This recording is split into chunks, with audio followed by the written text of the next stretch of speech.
destinará a comerciantes, trabajadores formales e informales de la frontera con la República Argentina.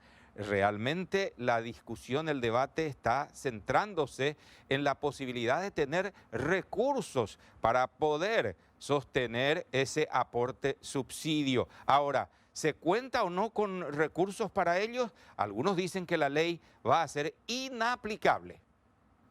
La ley sancionada dice que se pagará un subsidio de 3 millones de guaraníes por 3 meses a los comerciantes, personas jurídicas o físicas con RUC de estas 16 ciudades fronterizas con Argentina. Hacienda estima que son unas 34.000 personas. La norma sancionada también dice que debe pagarse un subsidio de 500.000 guaraníes por 3 meses a los informales y allí incluyen una amplia gama de oficios como cambistas, carretilleros, guardias de seguridad y otros.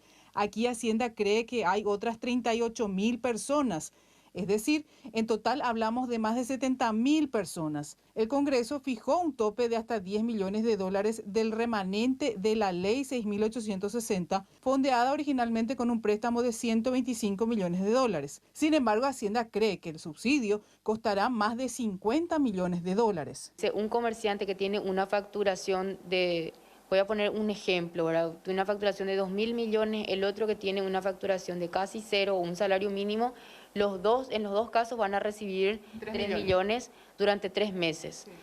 Tampoco nos permite, por ejemplo, hacer otros criterios o implementar otros criterios que nosotros tenemos, por ejemplo, cuidar si es un jubilado o si es una persona que hoy está recibiendo algún tipo de asistencia social o algún tipo de ingreso mínimo garantizado dentro de esa familia. Cada persona o cada comerciante debería registrarse y debería también completar con sus datos personales bajo declaración jurada. Y eso nos va a servir a la hora de verificar si es que realmente es una persona que reúne los requisitos del programa.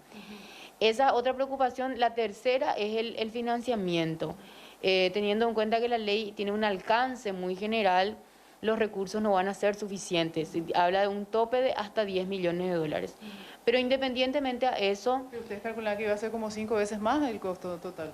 Sí, y podría ser de hasta entre 50 a 60 millones de dólares, ¿verdad? Pero mucho va a depender de la cantidad de personas que se registren. Más allá de que el Ejecutivo decida promulgar o no la ley sancionada, Hacienda está trabajando en un proyecto alternativo con los comerciantes. Creen que la semana que viene podrían tener un texto consensuado. Además, otro aspecto que se cuestionó de la norma sancionada es la fuente de financiamiento. En el texto aprobado por los legisladores hablan del remanente de la ley 6.860.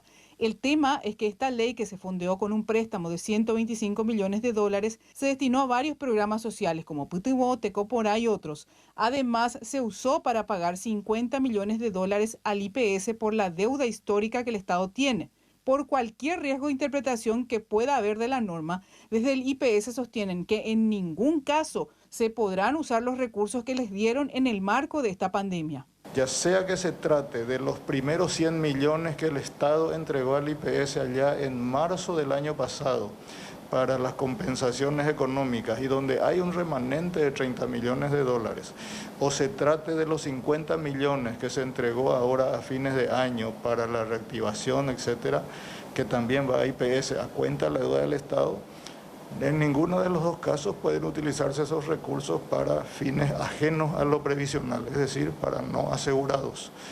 Eso es así de claro. Entonces, lo preocupante es que el texto del artículo 3 de la ley que se sancionó ayer no es claro, deja demasiados cabos sueltos, y cuando eso ocurre en una ley que implica gastos públicos es peligroso, porque pueden aparecer las interpretaciones que digan, no, el remanente es los 30 millones, y no es así, es imposible.